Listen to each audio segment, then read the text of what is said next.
earn more money but too busy to start a side hustle? Do it the right way and teach your money to make more money for yourself, even when you're asleep. Dale Corpus will show you just how here on the School of Cash Flow.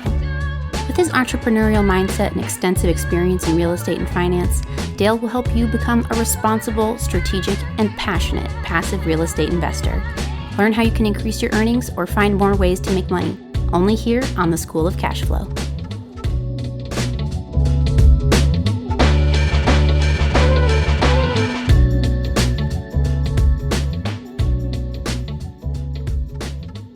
Good morning and welcome to the School of Cash Flow podcast. I'm the host, Dale Corpus.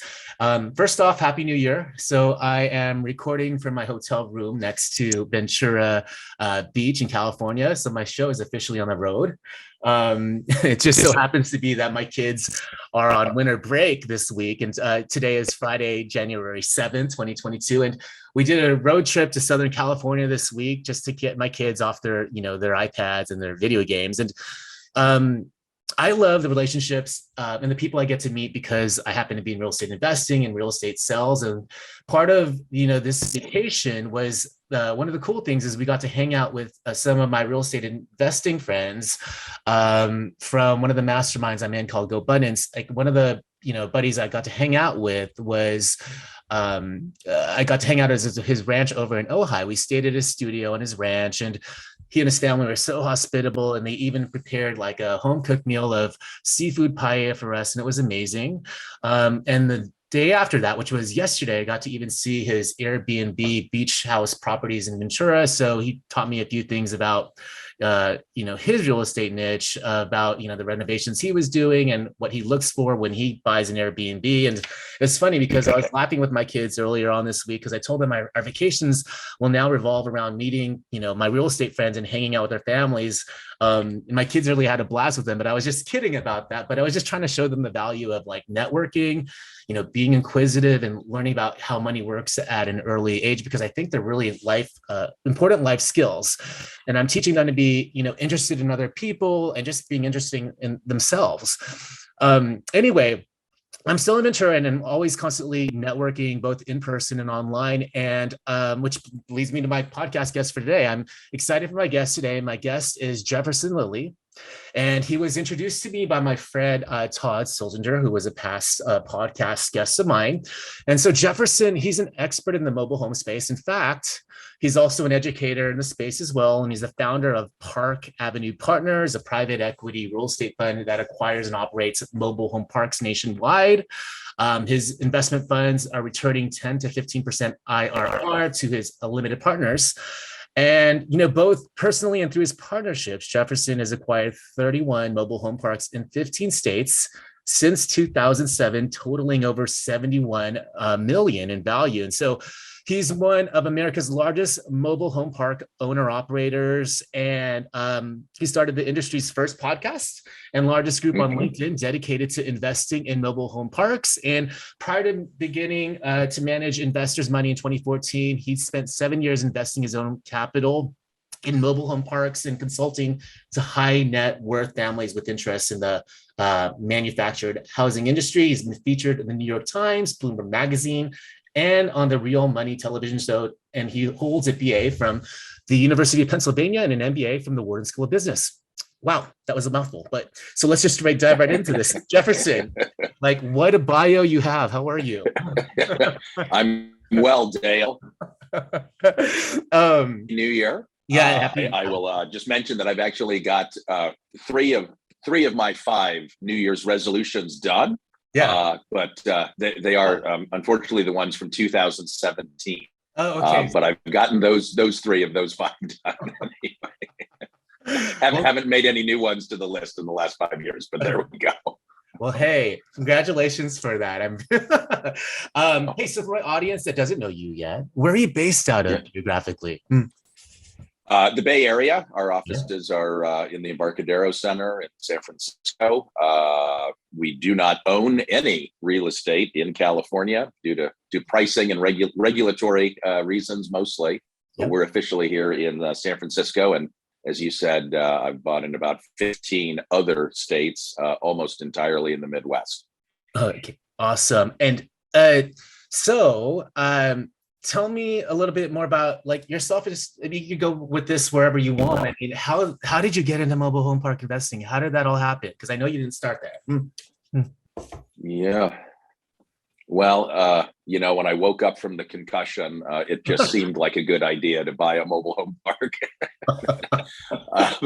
But, seriously. So I'm here in the Bay Area because I came out 20 something years ago to work in high tech after business school. And I went through the dot-com boom and bust and semi-resurgence and, saw stock option and the stock market and my stock options gyrate wildly. And I just thought initially like, hey, I should really have some passive side income. And I thought initially, well, I'm going to buy an apartment building. And in looking on websites then like LoopNet, a commercial MLS website, I would, and I knew I wasn't going to find good cash flow in the Bay Area. So I was already looking in, Illinois and Lubbock, Texas, and Ames, Iowa, and other such places. I just started looking under multifamily, and I would see, 99 apartment buildings at a, 8 cap rate. And this was about 2005 pricing. But I'd see 99 apartment buildings at, an 8 cap, and there'd be one mobile home park, at like 10 or 12 cap rate. I probably didn't quite know at the time that would often include some of the income from the mobile homes. But anyway, I'd see these things and I would just say like, well, that's crazy. I'm not buying a mobile home park. And I delete the search and I do the next search in, Omaha, Nebraska or Green Bay, Wisconsin. And these 1 in 100 mobile home parks, 1 in 100 multifamily properties kept popping up with better cash flow, right? Higher cap rate. And so finally I thought, I guess they're multifamily. Why don't I look into this?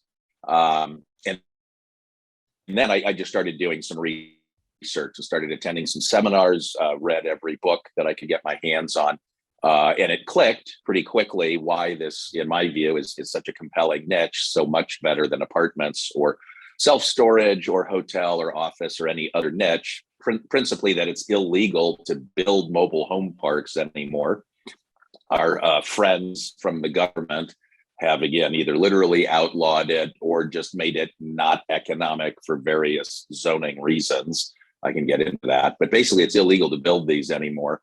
And your tenants, at least the way we invest, most of our tenants own their own homes. And the implication there is that unlike apartments, we don't have to maintain those proverbial leaky toilets and leaky roofs. So we've got, a lot of the benefits of other niches of real estate. We can buy with leverage. If you run it right with leverage, you're likely to do well over time. But again, we also have very limited competition, certainly not any new competition. And again, then we have relatively low repair and maintenance costs. So that got me turned on to it. And then I just started looking around and took a little over a year, but I actually bought my first mobile home park off eBay of all places. So that kind of got me started now about 15, I guess it was about 15 years ago, got me started in the business that way. I still had my day job working in high tech for about a year, and then gave up my regular day job income to invest in real estate full time after about a year. Yeah. Couple things I wanted to say. It's just like I wouldn't have thought to look at eBay for anything real estate related. Yep. I mean, I'm not a big eBay user. I'm assuming that you were at the time, and maybe you still are. I mean, are you still looking for properties on eBay even now? A bit. There aren't too many. There were not too many of them then, and there never have been too many of these properties. I was looking at more normal websites as well. But yeah, just kind of interesting point of fact that I did find that first one on eBay. And what year was it at the time when you bought that very first mobile home park again? I closed on it. That was March 2nd of 2007. Oh, wow. Early so right 2000s. I'd gotten it under contract late the year before, and then it was a very lengthy closing process, but we closed early March of 2007. like, and just knowing that it was right before when the crash happened, and the crash happened, Yes. it's a year or two later on. Tell me more about that. I mean, you're still here and we're talking. So like, how did you, Yes. and you just started off in investing at that time. So was it a good time? Was it a bad time in that space? Or I just want to explore that. So I was worried about that. So yeah, roughly a year later, going into 08, the wheels started coming off the residential market with all the mortgage meltdowns and all of that. And I was certainly concerned. I was afraid my manager was going to call, someday and just say, hey, like 30-40% of the tenants didn't pay rent. Fortunately, that did not happen. So a couple of things there. Again, first, this is a fairly stable business. There's always demand for affordable housing. I think what happened generally was that in certain markets, and Phoenix and Vegas and LA and Miami were hotspots for that, but certain markets certainly got overheated. But those tended to be folks at sort of higher income levels. Yep. And I heard somewhere, I'm not going to be able to cite it, maybe it's hyperbole, but I heard somewhere that something like 80% of all of the mortgage failures were in about 20 zip codes. So I think it was quite concentrated. I bought my first park in Oklahoma City, on the south side of Oklahoma City. And there was really no housing problem in Oklahoma. Housing prices continued to move up. I think, one of the years might have only been about a 1% increase, so less than usual. But Oklahoma, and certainly a lot of the Midwest, really was relatively unscathed by the housing collapse of 08, 09. So we just kept running our property. We cleaned it up. We kept it clean. There was a lot of work to be done, hauling out a couple of abandoned trailers, hauling out tires, refrigerators, old decks, getting trees trimmed, getting some trees cut down. We just kind of made continuous improvement on the park. We made it a better place to live. The occupancy improved. We bumped rents. They had been well below market, $110 a month at the time I bought it. And I think we bumped it about 40, 45 up to somewhere around $155 by about 2010, which was still probably below market. But again, we were running the park well. Occupancy was improving, and our tenants were relatively stable. They were home owners. They may not live in a house as nice as you and I do, Dale, but these are folks that by and large have come up and out of apartment buildings. So they own that house. They show pride of ownership. They're able to pay a lot less than if they were still in an apartment, which means when times get tough, it's a lot easier to pay $155 lot rent than if they were still in in that market at that time. It would have been probably an $800 or $900 apartment. So we're the affordable housing solution, and we deal with a better quality tenant that by and large they own their homes. And so again, we got through that pretty well. I actually went back and looked at how the public companies behaved, how they performed. There are 3 publicly traded REITs that specialize in manufactured housing. And I've got this up on our Park Avenue website. But those large publicly traded REITs did better in the 08, 09 recession than they did before. They basically have been constantly growing. Their growth rate did slow, but they still earned more money on average per quarter, more funds from operation, FFO, during the recession than before. And then, of course, once the recession ended, their earnings really kicked up more rapidly. But again, it was interesting that me with my first small little 66 space park had basically the same experience as these billion-dollar publicly traded REITs. Growth might have slowed a bit, but we still grew and actually did better during the recession than before. Do you still own that first mobile home park? I do. Oh, you do. I still own it. Yeah, 15 years later, I do. Yeah. I know that. Okay, so there's two different types of mobile, home parks. There's ones that's mainly what the tenant owned, and there's ones that are Mhm. park owned. Do you have a mixture of both of them, or I mean, like, are there even many park owned homes still? There are. It Those parks, does yeah. vary. Yeah, it does vary by market. Um, we tend to see more park-owned homes in the Southeast. The Southeast is seems to be a perennially poorer part of the country than, say, New England or the West Coast. Um, so it is much more common, especially in small, 5,000 and 15,000 person small towns in the Southeast, to see parks where, unfortunately, the tenant base has not earned enough money to be able to own their own mobile homes. And so the landlord, the park owner, does still own a much larger percentage of those homes than you would find in, for instance, a place like Denver or Pocatello or Spokane. So there are certain markets. There are a few operators that actually really like the additional income from renting in perpetuity, renting those mobile homes. I refer to those as horizontal apartment buildings. And I would rather somebody a home over 5 to 10 years, and not have the maintenance on the home. And of course, after 5 to 10 years, the income from the home goes away. But the way I run my business, I'd rather have less maintenance and, frankly, a higher quality tenant base.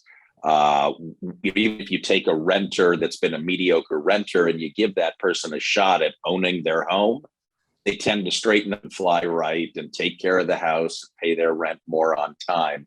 I'd just rather build communities of owners rather than renters. So even when we, bring in mobile homes, and we just placed another order, I think, for 19 homes 2 weeks ago.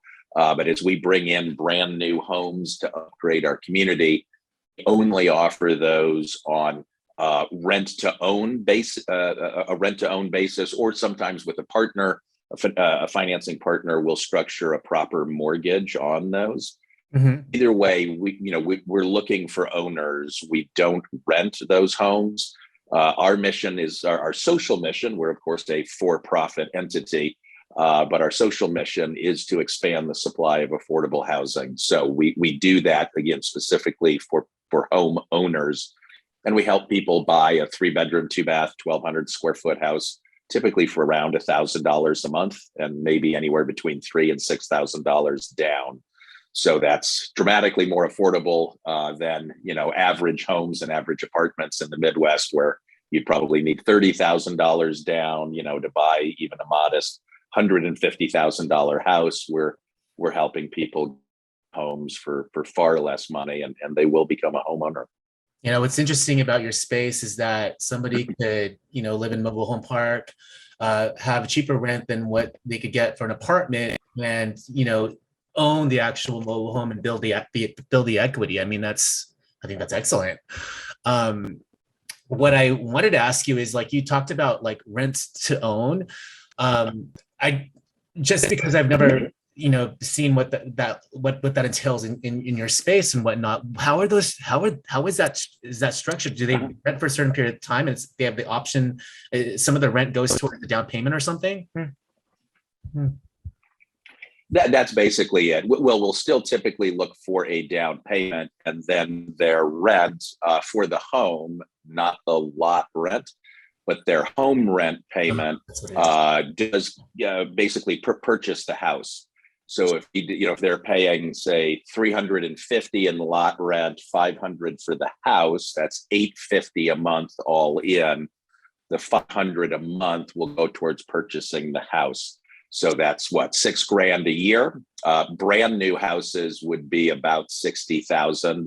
So roughly 10 years later, if they make all those payments, affordable older houses, could go for $6,000 or 12 grand, then occasionally folks will be able to buy a house. Well, we'd probably put those out for more like 300 or 400 a month, but still folks would probably own even a more modest house, but still own it in maybe 2 years, maybe 4. So yeah, once they make those rental payments, we sign over the title and they become a homeowner. Okay, I got you. I know you've seen a lot of different types of mobile home parks all throughout the United States. And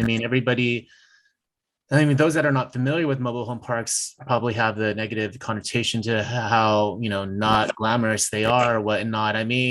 Right. Really, like, what is it like in this space? Are there actually really nice mobile home parks? And second question is, like, what kind of parks do you go for? Like, from the, ones that might be lower end to ones that might even look a lot nicer. Yep. So there are some very nice parks. Those would typically be in more coastal areas like California and Florida. And they would typically be generally retirement communities, 55 and up. So that is really what I call more the lifestyle segment of the market. Mm-hmm. That might be, I don't know, 5% of all the mobile home parks that are very nice and would be coastal, or at least, someplace typically warm and nice. And they would have a pool, they would have a clubhouse, they may have tennis courts. Some of them may be on a golf course. But that's a relatively small percentage of the whole market. And as you might imagine, parks that are that nice tend to be quite expensive. And they also tend to be quite full. So there's no way for us to expand the supply of affordable housing if the property is already full. So what we tend to specialize in are more affordably priced parks, both affordable for us and for our tenants. And those parks tend to be, again, generally in the Midwest. I have owned in Florida. It wasn't on the beach. It was in Lakeland, Florida, about an hour away from Tampa inland. And I have owned in Spokane, Washington. Again, not really coastal Washington, a couple hours inland from the coast. So occasionally I will buy parks if I can get them at good prices that are more, at least in coastal states. But, our real bread and butter are really all ages parks that serve families. Yeah. Again, in places we are, I think, Sioux City, Iowa is second largest mobile home park owner. We've also got a big presence in Roswell, New Mexico, Brownsville, Texas. We've got a smaller park in the Omaha, Nebraska metro, and we have several others. But we're able to find parks at better pricing for us and therefore better pricing for the tenants, generally in the Midwest. And again, we tend therefore to serve families, especially, family with younger kids that are starting out. That's more our bread and butter target, rather than going after, frankly, more well-to-do retirees that want to be in coastal Florida and have the big fancy swimming pool. We tend to be a little more basic. That's just the way we play this game. Okay. Something that just jumps out at me is I find it very interesting that many of these mobile home parks are just scattered throughout different cities, So yeah. How did you find teams to help manage this, and how are you managing it since you're in the Bay Area? So all of our properties have an on-site manager. Many of those are managers that do live literally on-site on the property. Otherwise, the parks will have a manager that lives in that town. So again, all of the properties have somebody local who's answering the phone and scheduling lawn mowing and tree trimming and finding out that there's, a water break, and then calling the plumber and scheduling that person in, et cetera. So we've got on-site people for all our properties. Then we have a couple of asset managers that in turn oversee those community managers. And it's those asset managers that then report to me. So we've basically got 3 layers of people in our company. We then use we think pretty good use of technology. For instance, our company is standardized on a rent accounting software platform called Rent Manager. And there are many others. That's the one we happen to use. But that means all of our managers and on up to me, we can all see things like occupancy and delinquency in real time. Tenants actually pay their rent online, or we give them a special cash pay card if they want to pay cash, and they can go into a Walmart or many other check cashing and other grocery store type locations. But basically, we don't allow our managers to accept payments, cash or otherwise. So we get our tenants using technology themselves to, again, either pay online or take that card and go into a Walmart and pay their rent there. So that's standardized across all of our properties. So that's just one example of kind of what we do to really bring to control properties remotely. And then our asset managers are on site at least twice a year, generally more like once a quarter, just, ensuring the curb appeal is being enforced, the trees are trimmed, the lawns are mowed. Some of our properties in the north, we do have a property up in Fairbanks, Alaska. Got to shovel some snow, plow some snow there. You got to make sure that the parks are in relatively good condition. So our asset managers visit more frequently. I try and get out to the properties then about once a year. And we also make use of video. Like, our managers all have to have their own cell phone and be able to be tech savvy enough that they can take that cell phone and walk or drive through the park and take a video and upload it to us. So again, that's another way to have eyes on the park as needed. Even if one of us isn't physically going there, this week, we can have the manager take the video and show us, are they getting the park cleaned up? Are the non-running cars removed? Are the tenants keeping toys and lawn mowers and other junk off their front yard? Again, the video, the picture is worth 1,000 words. You can imagine how many words of video it's worth. So we make use of technology, manage remotely, and we do still get on site pretty frequently to inspect with our own eyes. Yep. I'm going to go back to that first deal again that you did, the Verse Mobile Home Park. Yep. I want to ask you, I'm assuming that since it was your first deal, it wasn't 100% smooth.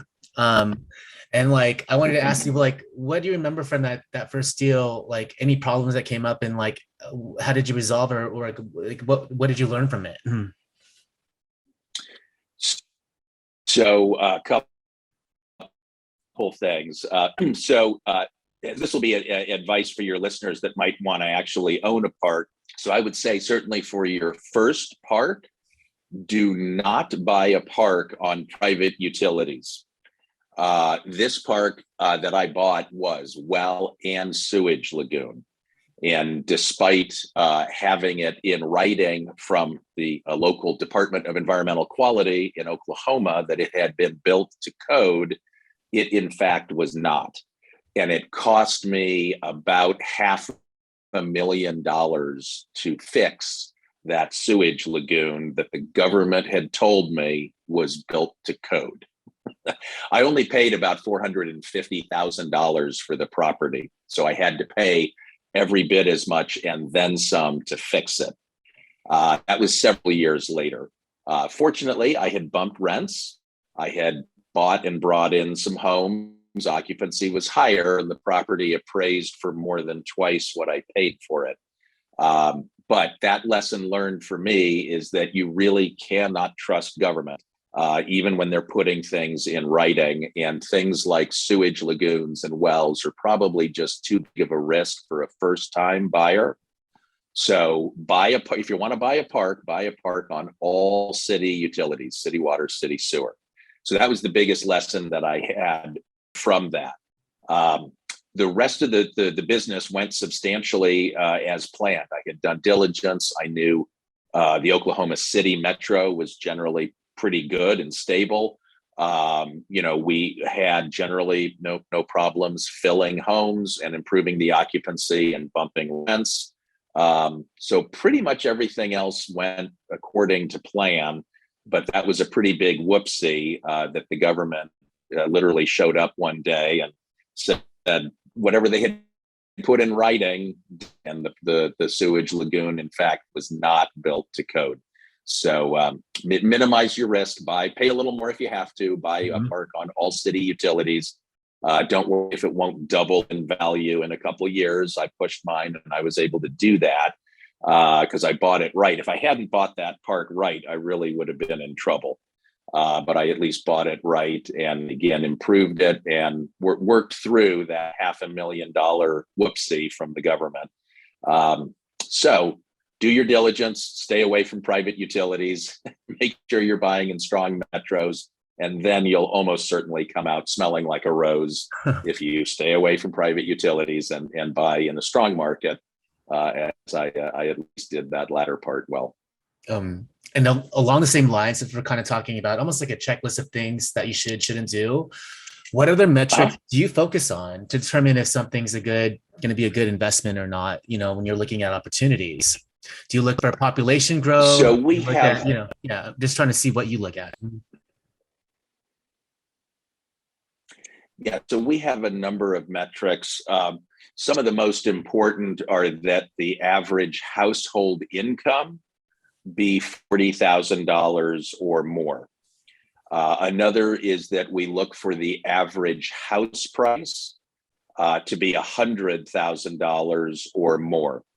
So that, where you don't have 40,000 household income and or don't have $100,000 house prices, those are markets that typically are too poor to really do well in, probably too poor to do well in most any kind of real estate. So that weeds out places like Detroit. Now, not the suburbs, not Pontiac and not Grosse Pointe and not lots of the other suburbs of Detroit, but Detroit proper, that would be a tough place to buy. And you're weeding out, a lot of these small towns in the Southeast that I referenced earlier.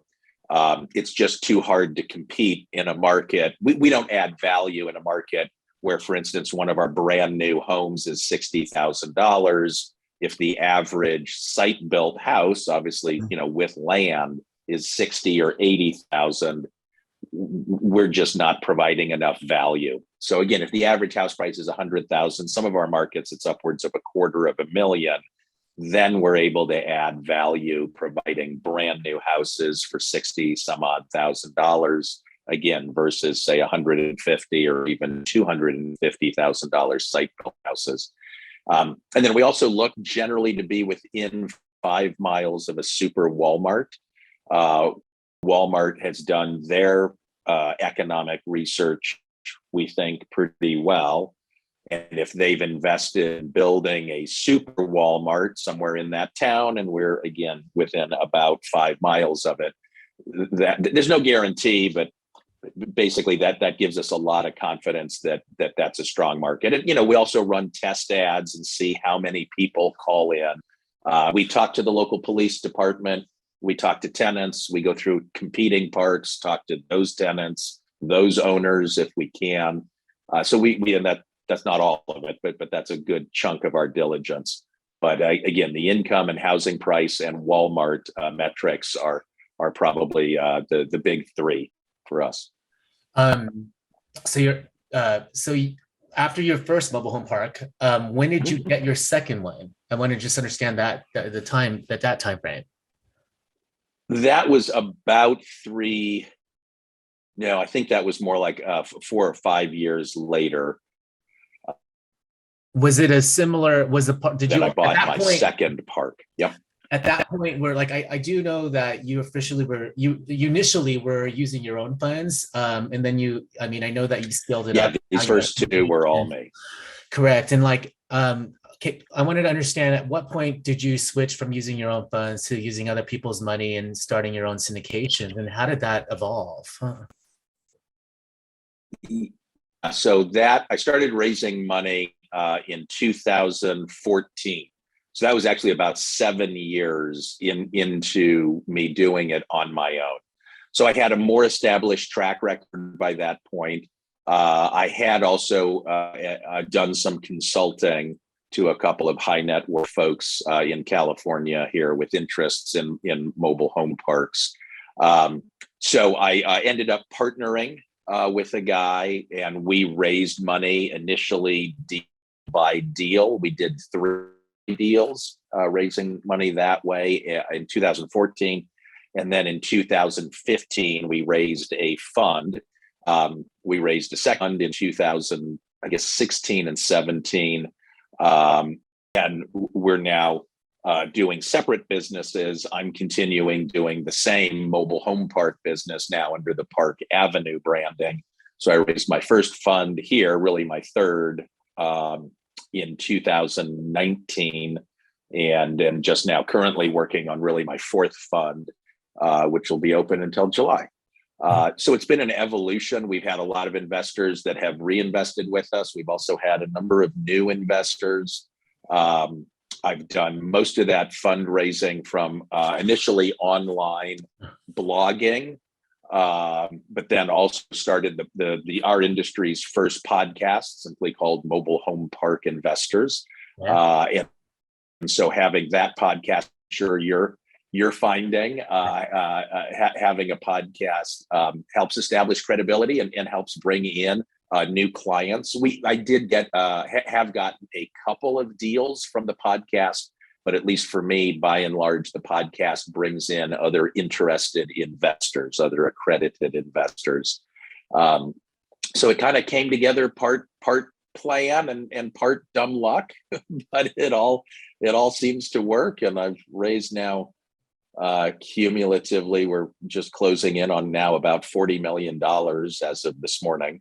Had another investor come in for $250,000, so that was a good way to wake up this morning. If you were to start all over again, would you think you would be raising money sooner rather than later? I mean, I know you start off with your own funds, but I mean, there's a value to that too as well. But like, knowing what you know now, what would you have done? Yeah, I mean, hindsight 2020. So, I certainly could have gotten into this business sooner than I did. I got into it at 39. And, if I had known about it more like in my 20s, maybe I would have gotten in then. But certainly probably every bit of, 8 or 10 years earlier, I would have gotten into this business, still probably bought a park or two with my own money to establish a track record. But I probably then would not have consulted because while that certainly pay bills and then some, owning real estate is really the better path than being, an hourly or per diem consultant. So I probably would have skipped and not done consulting entirely. And again, just moved to raising outside capital sooner. Got it. So it goes. Yeah. I made a lot of mistakes. What do you think for folks that think that investing in mobile home parks is really expensive and you have to have a lot of money? I mean, what's your opinion on that? Because it's just, most people, it's just the idea of mobile home park. They're thinking you have a lot of cash on hand to be able to do that, but I mean, this is something that, well, you help a lot of investors get started in this, but like, what's your take on that? So you don't, in fact, need a lot of money to be in this business, or at least to get into it. I know somebody, for instance, who started initially buying the mobile homes, and he found a couple of park owners to deal with. He would either, buy a mobile home for $1,000 or a couple thousand. A few of the rougher homes, I believe he got for free. He would then put his own labor and money into fixing up the homes, and he would sell those and create a note, a rent to own agreement. So pretty soon he had, dozens of these producing cash flow. Well, say after a couple of years, he had dozens of these producing cash flow. I suspect he got started with, under 5,000. The money really is in the land, not in the structures. And he bought a park. I believe it was something smaller, might have been a 20 or 30 space park, depending on where you're buying. And this certainly was, I believe, about 20 years ago. But I think he got that first park for under $500,000, as I did. So you can get started. There are some mobile home parks that are, 5 pads. And if they're, need a bit more work, maybe you're paying $20,000 a pad for those. Maybe you're getting a 5-pad park for $100,000. Depends if they come with homes, But and if you can structure a note with her, maybe you come up with $10,000 down or $20,000, and the seller carries the rest on that $100,000 park, and you get started with 5 pads. And if that goes well, and again, it takes a lot of time and energy, but if that's what you want to do, then you can probably make good money on that, fixing up a park over 2 or 3 years, and maybe you refi or sell it outright, and then you buy a $500,000 park, and then a couple of years later you're buying $1 million or $1.5 million park. You can compound your earnings that way. This is not a passive business. There are a lot of things that are great about this business, but it is not like just to set it and forget it. It's not like a triple net, business where like, oh, I got a friend of mine who buys Walgreens, right? He'll buy the building. Walgreens then pays him 4 or 5% a year on his money. And they take care of all the taxes and the maintenance and everything. It's triple net. This is not that. This is like you're dealing with tenants. You're dealing with homes that are damaged. You're dealing with water breaks. This is not a passive business. But if you're willing to really work it, again, you can make good money and get started with 4 figures or 5 figures for home renovations or down payment. And then maybe a couple of years later, you've got a 6-figure nest egg to put down on a 7-figure park. So you can get started for almost no money down. Financing for parks. I heard you say that you're working out sometimes seller financing for these deals. Yep. Outside of seller financing, is there much financing available for it? There is. So I've done seller financing. Those first couple deals that I did on my own were bank financing. Basically, if you're buying smaller parks, you only have 2 options. One is seller financing, and the second is a local bank. So for instance, the bank that lent on those first 2 parks is located within about 35 miles of where both of those parks are. The bank's kind of here, there's one here and one there. So it's their backyard, and that bank knows those towns. The VP's wife is from one of the towns where one of those 2 parks is. That's the way you're going to find financing on, I would say, most deals that are under a $2 million purchase price. And both of my first parks were under $500,000. So long story short, the CMBS market, which is where I borrow almost all my money now, that's the fancy Wall Street debt. It's collateralized mortgage-backed securities. It's where they pool my mortgage on my mobile home park with somebody's, hotel deal mortgage from a different state, and somebody else's amusement park mortgage, and somebody else's office mortgage, and these Wall Street types, again, pool hundreds of mortgages, hundreds of millions of dollars worth of mortgages, and sell them off as a pool. That's CMBS. But you need to be borrowing pretty much about $1.5 million or more just in debt to really qualify for CMBS debt. So now that I buy larger deals, most of my deals now are around a $3 million purchase price. It's ranged of late from about 1.5 to a little over 10 million, but probably 3 is about average. So I'll have a $2 million piece of debt with that. Anyway, so if you're doing a larger deal, the CMBS money, at least now, is pricing several hundred basis points cheaper than bank debt. And most banks really will only lend for 5 years fixed.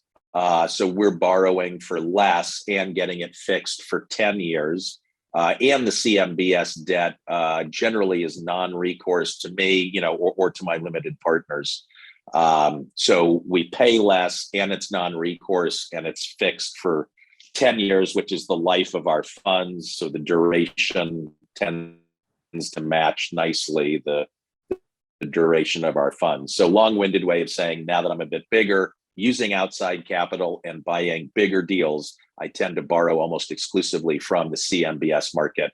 There are also the agencies, Fannie Mae and Freddie Mac. will land on particularly good quality mobile home parks, some of those senior parks, sexy coastal markets, and other better markets. Again, frankly, we tend to buy less sexy parks, and oftentimes with 20% or even 40% vacancy. That gives us a lot of upside, but the agencies tend to not like those kind of deals. So it's been several years, I think, since I've done anything agency related. CMBS, at least for me now, seems to be my sweet spot for financing. I have a question as it relates to you as an entrepreneur and you're being able to scale up. My first question is who was your first hire? And also second question is who's on your team now and what do they do? So, as I mentioned before, I've made many mistakes. One of the mistakes that I did not make, did not want to be guilty of making it twice, was that when I started now at Park Avenue, I hired both an accountant and an asset manager before I did my first deal.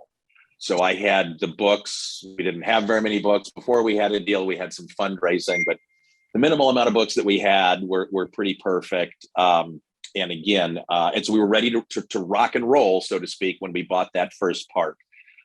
So that was key to have basically both my finance base covered and my operations base covered with the accountant and with that first asset manager, who then in turn, for instance, hired the manager to work in that first property and the next dozen properties. But I had finance and operations covered. So we've got now is we've grown from 1 to 2 asset managers. That's the level below me. We have, I'm just talking here about our current funds. We have 13 properties, 8 managers. Some of them are clustered. So some managers oversee more than one park. But again, all the parks do have a manager. It's just that we've got 8 overseeing 13. But all the parks are covered by a manager. That's another 8 employees. I've got an executive assistant. So I think that gets us to counting me, about 12 people. And then that bookkeeper is outsourced. Yep.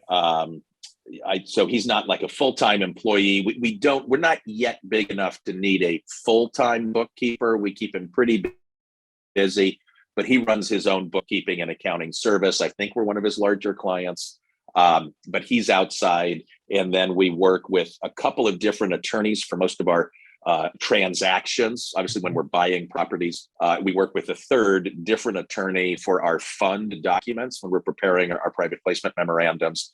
Again, we're nowhere big enough to have attorneys on staff, but we've got those 3 very, very trusted partners also outside on the legal side of things. And then we've got a very large accounting firm doing all of our K1s for our investors and doing some of the more complex depreciation calculations and pushing all that out to our investors. We've got a very large accounting firm that does, again, not bookkeeping, but that high level K1 and depreciation accounting.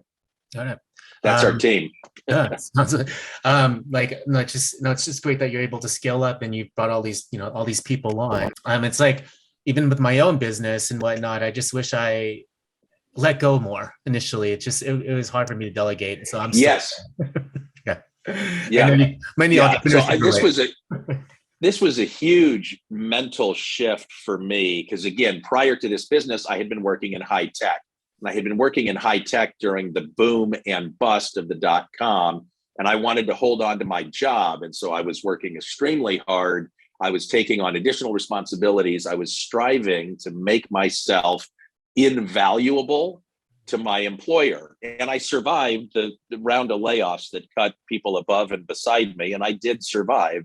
But I had to shift from the mindset of being invaluable to my company to being irrelevant. Yeah. I've got to hire people. I got to hire people that do everything for me, all the bookkeeping, all the phone answering, all the project management, all the bids from the concrete guy and the paver guy. Basically, my business has to run without me. I'm not there yet, but that's my mindset is I, Jefferson, need to become irrelevant. When my business runs itself without me, then I'm successful. And so I'm still doing too much in my business. I do a lot on the business, but still shifting from trying to be invaluable to trying to be irrelevant is the only way to grow as an entrepreneur, whatever your business is. Like, it sounds like you're in a we business and you're trying to have it be a they business. And it's like, I have a we business right now. And eventually I want to transition to that way as well. Yeah, exactly. Questions for you. You know it. No, I have some final questions for you. So what are you right now, are you excited about in your business? Just getting even more systems in place. And we still need to make another couple of key hires. I'm excited about this year, 2022. We got some big goals, both for fundraising and then investing and acquiring properties, but that's going to mean more employees and some additional systems. So I'm just constantly, slowly maybe, but constantly getting better at this. And we're going to do some things differently again around acquisitions and budgeting and make even better use of some technology. So I'm excited for what 2022 I think will have in store for us. What has real estate investing done for you in your life? Hopefully it's made it a lot better. It has, yes. So I've been blessed now to be able to afford a bigger home than the old smaller condo, rent controlled condo that we were living in San Francisco. So I've become a homeowner. I've got the flexibility now, really, to spend more time with my lovely wife and our 3 great kids. The kids have come along kind of coincidentally, just as a lot of this fundraising and acquisitions have taken off. So we homeschool. Really, my wife does most of the homeschooling. I help a very little bit. But I work from home. If you maybe can't tell, I'm not here in a fancy office. You're not. You look like you're in a hotel. I'm in a hotel room. Both of us are doing the flexible work thing. So I certainly work hard, but at the same time, if it's like, hey, it's a Tuesday and it's just kind of sunny, it's like, well, maybe I should take, my son for a father-son lunch, or maybe we should go ride bikes around the block and just get out in the sun for a couple of hours. And I've got the flexibility to do that. Again, I spent 20-ish years working for the man. Some of those men were women, but the man. And that was generally a good experience. I don't know that the right path, at least for everybody, is like come out of college and immediately work for yourself and learn nothing working at a big company or even a medium-sized company. I worked at companies and for 20 years and certainly learned a lot there.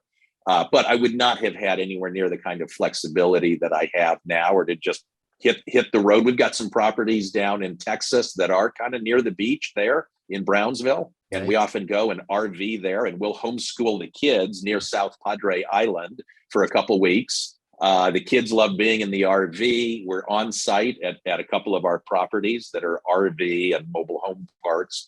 But we're still homeschooling the kids, but like there we are, right? We're close to the beach. The water's warm. And again, to be able to do that sort of thing when you work for somebody else, you don't have that level of flexibility than when you're your own boss, whatever your business is. I like to ask this of everybody now, like, what does success mean to you? I think it's mostly that flexibility. I mean, it's nice I certainly do earn more money than when I was working a day job. But again, for me, it's really just the flexibility of being able to spend more time with my family. I think that's what feels most like success, or what I cherish most. It's not specifically just having a couple extra dollars in the bank, although that's nice too. What's your superpower that's contributed to your success of being, a successful real estate entrepreneur? I'm just too dumb to stay down when life knocks me down. I just keep yourself back. Yeah, you persevere. Like the $500,000 sewage lagoon debacle. Yeah, I persevere. Yeah, it was President Wilson, but somebody's perseverance. It's not specifically intelligence. There are plenty of, very intelligent derelicts out there. The people that really do well in life are those that persevere, stick with a goal, and make it happen even after they get knocked down. Yeah. So I am nothing if not one who perseveres. Last question: how can somebody get a hold of you? Yeah, so best way is probably through our website. That's simply parkavenuepartners.com. There's an intake form, I think, at the bottom of that page. There's also a way to click at the top of the page and join our mailing list. We don't mail out, I don't even think, honestly, once a month, but that keeps folks abreast of our deal flow and what we're doing. So parkavenuepartners.com. Then if they're interested in our podcast or that LinkedIn group, or we also publish the industry's calendar of events, all of that is at mobilehomeparkinvestors.com, mobilehomeparkinvestors.com. Perfect. And I'll have that all in the show notes. Well, great. Thanks, Jefferson, for joining me on this episode. I'm going to say that's a wrap, folks. That's all the time that we have for today. Jefferson, I loved, how you shared your experience with me. Love your story of just how you started up in the mobile home space and how you grew up and scaled from there. And I really admire your focus and that perseverance you have.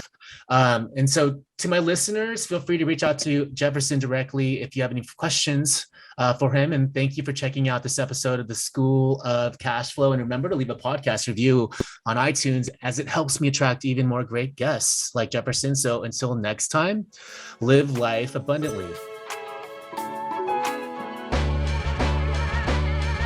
Thanks for listening to another episode of the School of Cash Flow. We hope you enjoyed our deep dive into all the tips and tricks you can use to help you on your passive investing journey. In the meantime, you may visit www.cashflowschoolpodcast.com for more great episodes. Don't forget to subscribe, rate, review, and share. That's all for this episode, folks. See you next time.